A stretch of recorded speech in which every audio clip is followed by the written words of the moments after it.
We have candidates for the assembly seat, what is it? 91st. The 91st district for the state assembly. The Democrat candidate is Steve Otis, and the Republican candidate is Bill Villanova. We tossed the coin and Bill won, so Mr. Otis is going to start with his opening statement. Before I begin, I want to say that we conduct a very above-board conversation forum. There will be no rudeness tolerated, no personal attacks tolerated. When you have 30 seconds, the timekeeper will raise the yellow for 30 seconds, and then when your time is up, the red will come. All right, at this time we'll have Mr. Otis with his opening statement. Mark, how long do I have, sir? You have a minute and a half for opening statement. I'll be brief. My name is Steve Otis.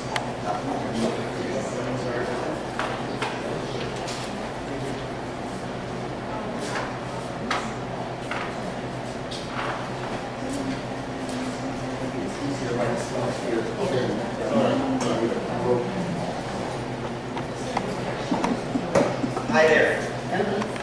My name is Steve Otis. I'm running for the Assembly seat, 91st District. I have a long record of experience in local, county, state, and federal issues. I was mayor of the city of Rye for 12 years. I am a former president of the Westchester Municipal Officials Association. At the county level, I was on the County Flood Action Task Force, also the county's vice chair of the county's Environmental Management Council. At the state level, I have been council and chief of staff for State Senator Susie Oppenheimer for 27 years about. And at the federal level, worked on a lot of FEMA programs and other kinds of issues, usually with Congresswoman Nita Lowe. I chose public service as a career. I have a master's in public administration. I have a law degree. I went to law school with the intention of using it in public service, and that's really what motivates my life's work as a volunteer and professionally. I'm eager to hear your questions and issues tonight, but my goal in life is really to solve problems and help people. I know the officials and some of the not-for-profit folks in New Rochelle. I'm eager to help problems in New Rochelle, economic development, schools, infrastructure. There are a lot of complicated needs, and I've worked with New Rochelle as a member of the Long Island Sound Watershed Intermunicipal Council, which is something all the Sound Shore communities are involved in. I would say one issue which may come up later, but it's something that came up at our forum last night. I am opposed to the efforts going on around the country at voter suppression and picture ID. This is something that came up last night, and my opponent and I disagreed on that issue. I'm opposed to those kinds of measures. Thank you.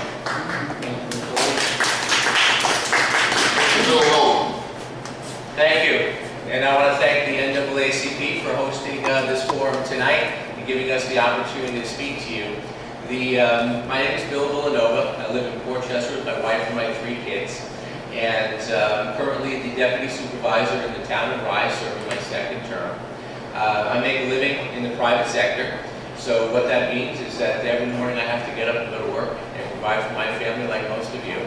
And if I don't work, I don't get paid. Okay? That's one of the differences between myself and my opponent. My opponent obviously works for Susie Oppenheimer for 27 years. So ultimately, he's been working for you for 3 decades. You've been paying a salary. So my opponent made mention that, about the voter ID, when he first started speaking. And the truth is, if there is the opportunity to have an identification that says that you were able to vote in a specific district, and that would prohibit you from voting in a different district, then I would be more in favor of that. That's not That's not something that's so, outrageous to request of someone. So what I'm looking to do is to take my energy and my passion for making local municipalities like I've done in the town of Rye, and take that fight to New York State and help fight for everyone. And I appreciate the time tonight, and thanks for the 30 seconds. Thank you, Mr. Villanova. At this time, we have some prepared questions by the committee that will be asked first, and then we'll take questions from the audience. There's been some folks that have been assigned to answer questions. Okay, could you state your name and ask the question? My name is Jean Manfredino, and the question is, when government contracts are awarded and there's a percentage required to hire minority workers, what will you do to make sure that African Americans are equally represented amongst Hispanics and women hired? Mr. Otis. You think that over this is not,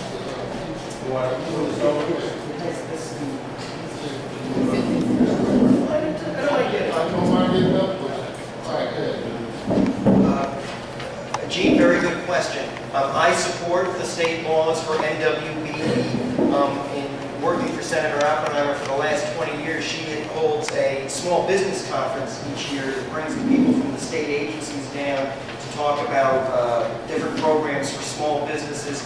But we always have people from the state office that covers NWBE, that's the Women and Minority Business program that establishes there's a certification process, and then for different kinds of contracts that involve state money, there's supposed to be representatives in terms of who gets those contracts. So I support those programs.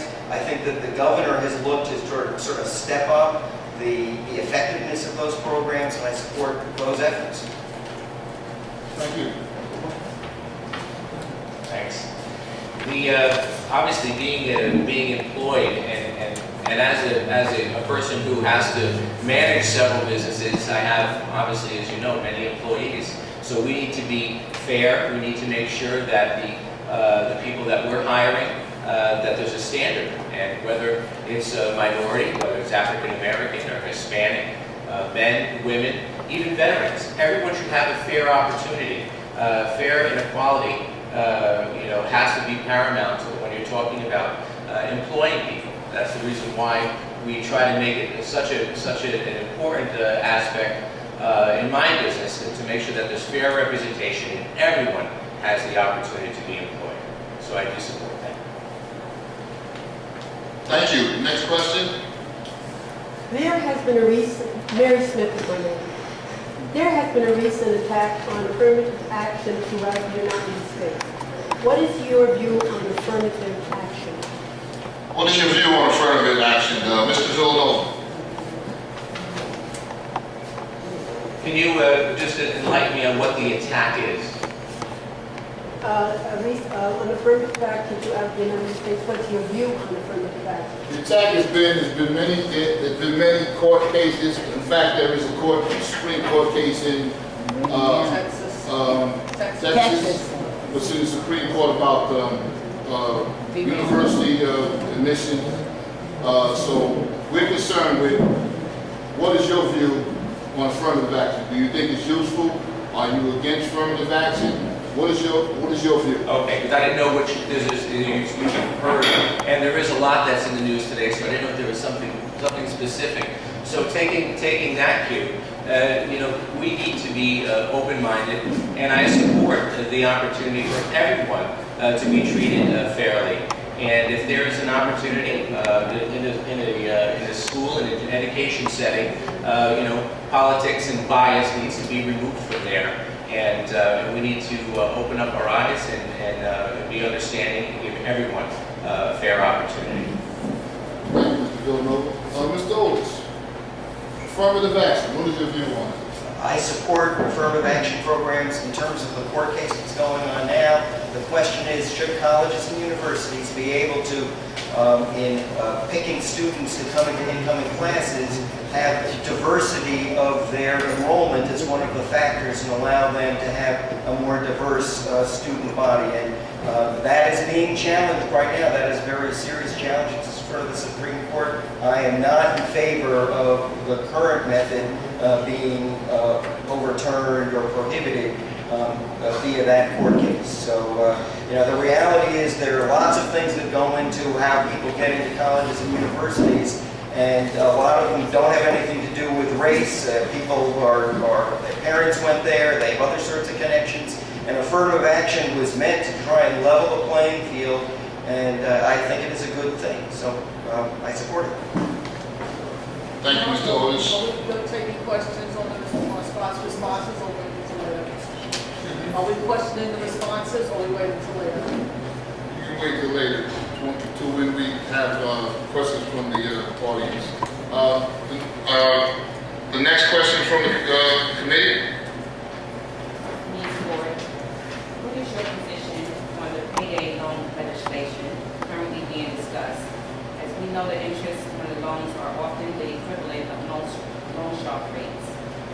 What is your position on the payday loan legislation that is before the legislature right now? I'm not familiar with that particular bill, but it sounds like it is intended to prohibit consumers from being ripped off by lenders.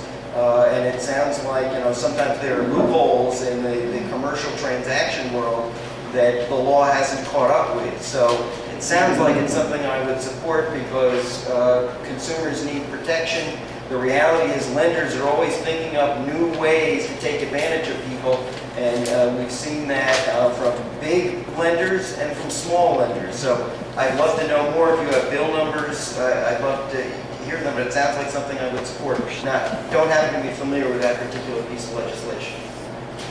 Thank you, Mr. Otis. Mr. Villanova, the payday loan legislation. New Yorkers have to work 121 days to pay all of their combined taxes. January 1st to May 1st to pay all of your taxes. And what I'm hearing here from this legislation that they're looking to pass is actually to protect people, okay? Because we're taxed already enough. We are, we're getting hammered with payroll tax to begin with, the amount of taxes that you're paying for the federal government, the state, all the way down to your local taxes. So I would be in favor of legislation that would protect the employee, and ultimately, we're all in this together. And when we have the opportunity to work hard and to make some money and provide for our families, we need to be able to hold on to that too. Thank you, Mr. Villanova. Okay, we have the next question from the committee. Because of the current economic climate, multiple municipalities, including here in New Rochelle, have voted to override the state tax cap. Just recently, the New Rochelle Citizens Budget Committee recommended that the city council raise taxes in the coming fiscal year. Do you support the New York State tax cap in its present form? Would you support changing it, or would you support abolishing the cap in its entirety? The New York State tax cap. Do you support abolishing it, changing it, or just keeping it as it is? Mr. Villanova. Governor Cuomo obviously had a good vision, and taking to Albany the legislators to implement this 2% tax cap. New Rochelle and other communities throughout our area need to do better when it comes to the management of their local finances. There are, believe it or not, there are some communities that had no problem with the 2% tax cap because they were running lean and they were making some good business decisions when running their municipality. It's unconscionable that the city of New Rochelle would have just went past that 2% tax cap, given the already this crushing burden of taxes that people are paying, and to go beyond that 2% tax cap. I'm sorry, did you give me? Okay. Go ahead, Mr. Villanova. To go beyond that 2% tax cap, I think is doing nothing but obviously hurt the residents. Thank you. Mr. Otis, the tax cap.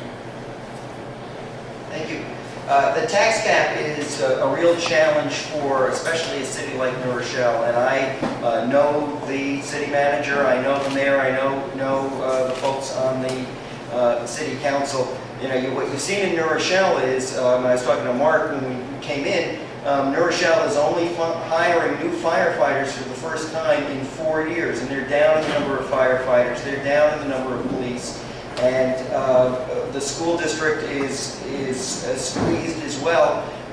So it is a real challenge to get by, but the policy of the state is 2%. The policy of the state is also under circumstances where the pressure is such that they need to do more. Communities are going to override. A municipality can override via a vote of the city council. A school district can override only via a complicated referendum formula. The tax cap is not going to change in the next 5 years. The governor is totally committed to it.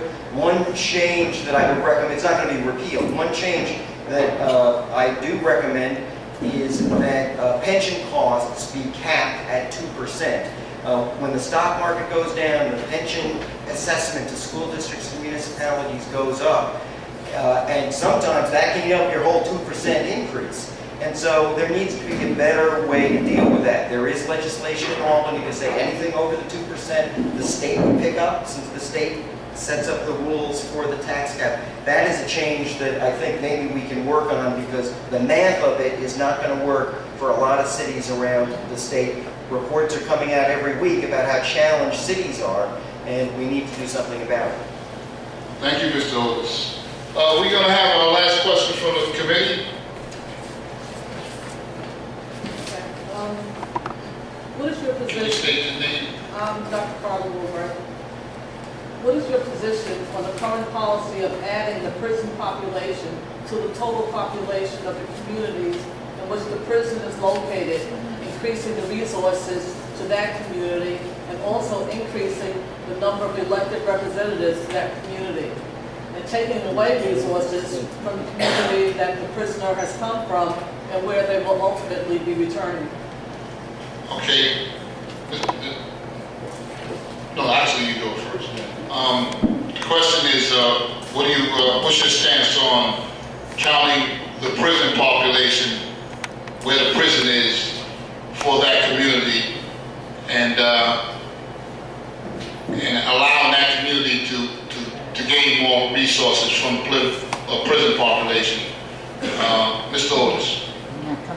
Well, this is something that has been resolved the right way finally, which is it used to be that the prison population was counted upstate where the prisoners were, and it basically weighted the power to upstate. And so that is not the way it was done in the current census. The census and the redistricting that was done this year, there was a big fight over this. The Senate Republicans were against taking that prison count out of their districts, but it has been done the correct way this time, and there was a litigation that basically forced the issue on us. So I support the new resolution, which is the right way to go. The other way was disenfranchising New York City and the metropolitan area suburbs. That's just the math of it.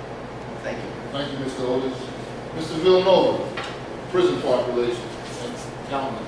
Well, we all know that if people are incarcerated and whether they're in jail for a week, a month, a year, when they get out, where are they going to go?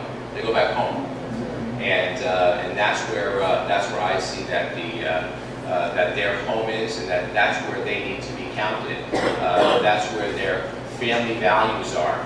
So if you want representation to represent someone, whether it's a man or woman, whether you're African American or Hispanic, if your belief, if your core values, if where you go to church, if that's your hometown, and you need to have fair representation, you want your representatives to represent you.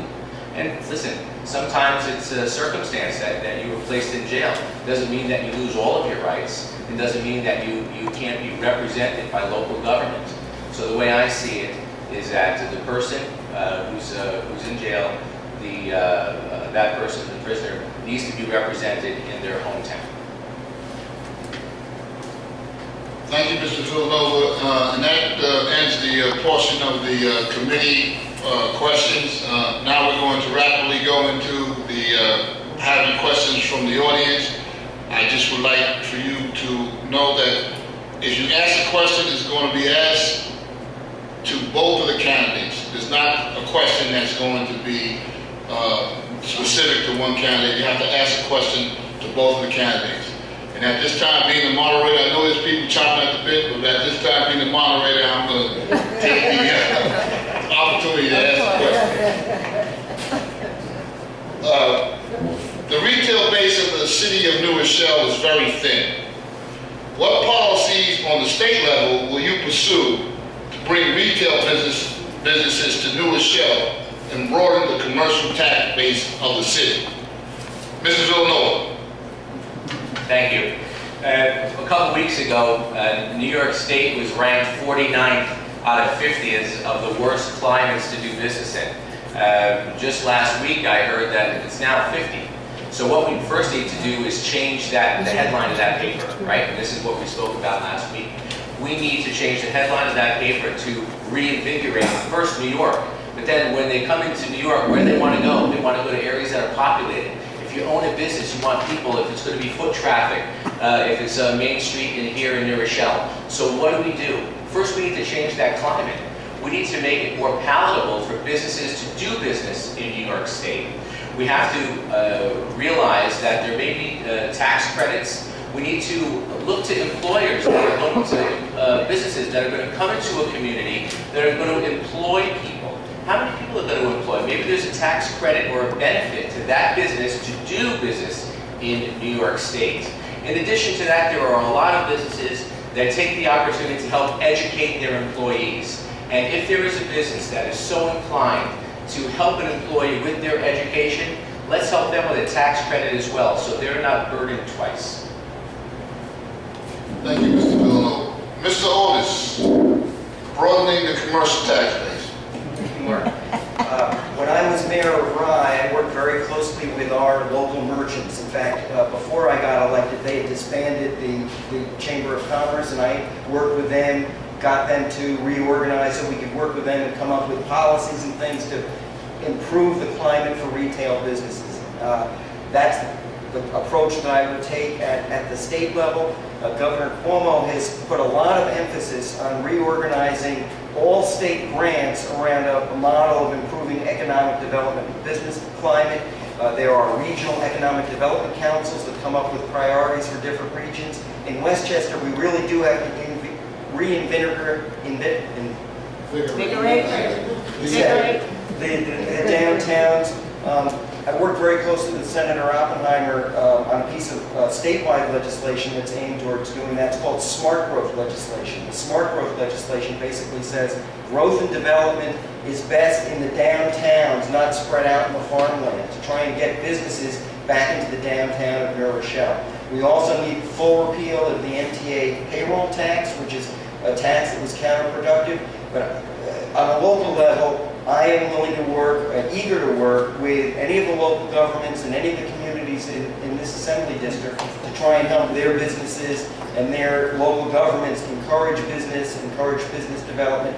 Can I say one other thing? One other thing. Not retail, but one issue is that construction jobs, we want to see them local. And there was a construction job that was done here in New Rochelle, still under in progress, and Assemblyman Paulin is here weighing in on this also. I think it's Heritage Homes. Absolutely. And so what happened was they somehow, it was an authority that did this, not the city directly, but those jobs went to like out-of-state contractors who knows what they're paying the people. They didn't go to local people. We need better protections to make sure that construction jobs that happen with local contractors and local workers, not people coming 5 states away to sort of circumvent our wage laws. Okay.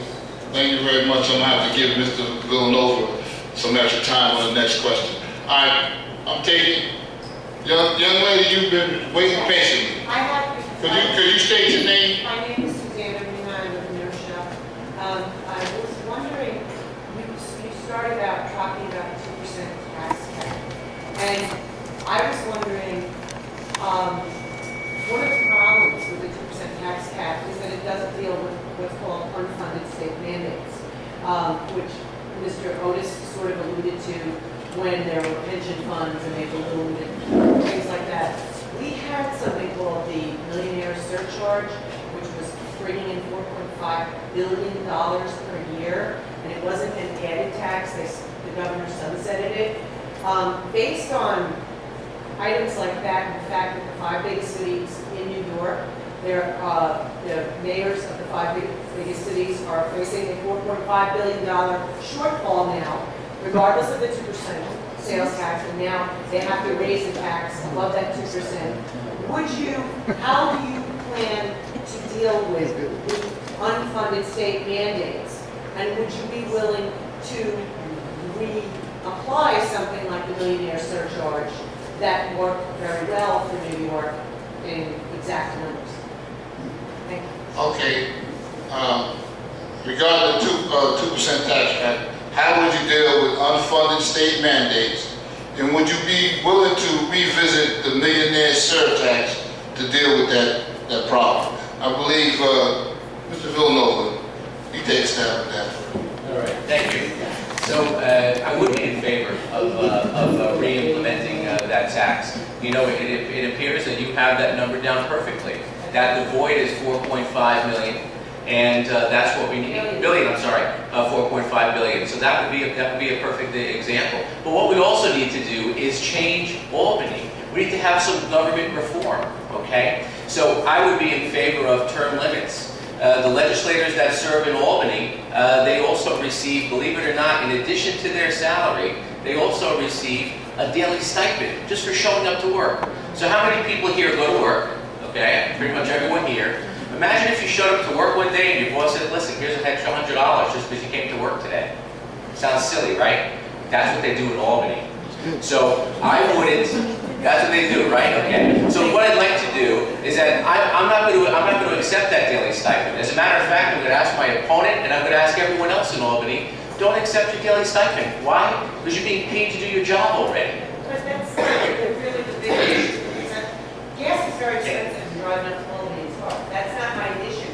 My issue is would you be willing to come up with extra revenue measures that would alleviate the municipalities from the unfunded state mandates when we had a perfectly good working program in order, but in order to pass the 2% tax cut, which really isn't a 2% tax cut. Right, it's a cap. It has to be overridden. Correct. And so what we need to, Yes. right. So what we need to do is ultimately place a moratorium on unfunded mandates. There has to be a change. And I am for taking a leadership position in identifying every way that we have, opportunity that we have in Albany to make that change. So cutting services is your Excuse me. Well, no, not necessarily. Question. Not necessarily cutting services, but it's applying best business practices. If you think that Albany and you think that New York State is being run the best that it can, you're absolutely wrong. If you think that there's room for Albany to implement best business practices, take the private sector and apply it to Albany, we can do it, and we can do better. And I'm sure that some people will speak later on and tell you that they can do better as well. Thank you. Thank you, Mr. Villanova. And I will admonish the audience, you have one question. It's not a dialogue. Sorry.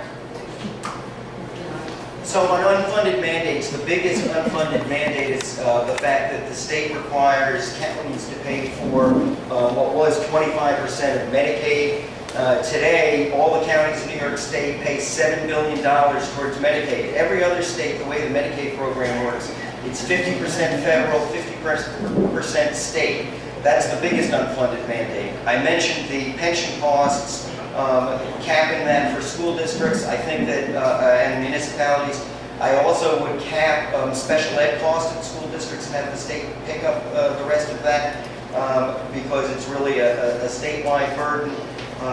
In terms of the millionaires tax, I mean, there was sort of a compromise on that this year. It was supposed to expire, and what the governor did was he came up with a compromise in December of last year. It's called the middle class tax cut. It cut taxes for middle class earners and raised taxes for the high earners, not all the way to the level of the quote millionaires tax, but almost all the way. I think that that probably for the short term is off the table because that happened so recently, but I would certainly be supportive of a more progressive income tax system. In terms of, and sometimes my opponent tries to make these things personal somewhere. I don't care stipends or not stipends or whatever. Here's the big difference. I'm going to be a full-time assembly person for this district. Whatever the salary is, I'll take it. I'm actually taking a pay cut if I win in this assembly seat. It's not for me about the compensation. But my opponent has said repeatedly that he's only going to serve the job part-time. He's not going to leave his other job. And I don't know any member of the Westchester delegation of either party who serves on a part-time basis. We have full-time problems, full-time needs. What I'm telling everyone in this assembly district is I'm going to give my heart and soul full-time to represent all the problems that the schools have, the communities have, the taxpayers have. It's a big difference in this election, and that's really the point to focus on in terms of how to differentiate these two candidates. Thank you. Thank you, Mr. Otis. I'd ask you to focus on the stop sign. I know you get into it. I didn't have my glasses on. All right, we have another question from the audience. We got time for a couple of more questions. You want to have a follow-up question on, I believe, with the affirmative action, right? And you said to address it to both, but I think Mr. Otis really did answer the question very well. I had some questions about Mr. Villanova's Well, you gotta address it to both of those. Well, Both of them can take it, okay? fairness, we know, means different things to different people. So when we talk about affirmative action and making employment or admission to a school fair for everyone, we know in this country, fairness has not existed for everyone. So affirmative action was really enacted to address some of the inequalities in hiring and admissions to school. I want to know exactly what your feelings are in terms of addressing the inequality in admissions and also in hiring for African Americans and other minorities. Okay, what she wants to do is amplify on the definition of fairness and what the candidate's viewpoint is on how to specifically bring fairness to African And Americans. his feeling about specifically the Texas universities. And specifically the Texas University issue where they are deciding on whether race can be a contributing factor to admitting students into the university. Mr. Villanova. Okay, so first let me back up a second. I live in Portchester, okay? Probably one of the greatest diverse communities in our area, okay? So when I say that I'm in favor of affirmative action, I support that, okay? And when I talk about fairness and equality, obviously you want me to say that I support affirmative action, so I do. But it's far greater than that, and it's more important to look to why people are doing it. And here's I get so frustrated sometimes when people want to know. The questions are, well, where do you stand? Are you for it? Are you not for it? Do we have an opportunity for anyone to kind of eliminate that line between black and white, Hispanic, Chinese, man, woman? That's, just so you know, that's not important to me. The line is not important? No, it's not important. I don't see people that way, okay? And I support affirmative action, but personally, I don't have. To me, it's not important what the color of someone's skin is, okay? I support affirmative action. I think it's important that we have a diverse culture in school, in education. And as a matter of fact, there are many students from Portchester that have a great opportunity to go into schools, in some schools, because they come from such a diverse community. Thank you, Mr. Villanova.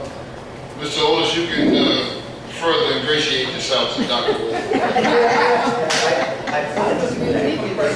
But, since I sort of covered the affirmative action thing, something that relates to it, and an issue that I'm sort of upset has gotten off of the the state agenda the last few years because of economic troubles and because of other education issues, and that's something that was, it's equality in funding, equity in funding for education in school districts around New York State. There was a lawsuit that was started in New York City called CFE, Campaign for Fiscal Equity, that won in the New York State Court of Appeals. And while that court case was based originally in New York City, the premise is that there's a great disparity in what is spent from school district to school district in this state per kid. And so now how does that relate to affirmative action? Because it's one of the things that's sort of unfair when you get to the point of trying to go to college, how much should that be held against people? One of the things I would like to state education agenda issue that I want to bring back is the CFE issue, and to make sure that an adequate amount of money is being spent for each kid in this state so that everybody has an opportunity to a quality education. I feel very strongly about that. I've worked on education issues for many years, and I'm upset that with teacher evaluation and testing and all these other things, that issue, which is a key issue towards equality in this society, has been moved to the back burner. Thank you, Mr. We have the president in the back. He wants to ask a question, and then Brian, you'll ask your question. I have two questions, really. The first one deals with homeless affirmative action. And deals with that. With affirmative action, and I'm talking about the house, is that now because with minorities, you hire Hispanics, you hire white women, you meet the minority program. You leave out African Americans. How do you make sure that everybody is equal share of the pie as far as employment is concerned, as far as contracts are concerned? That we just don't only hire Hispanics or white women, we make sure that African Americans are included with the whole pie.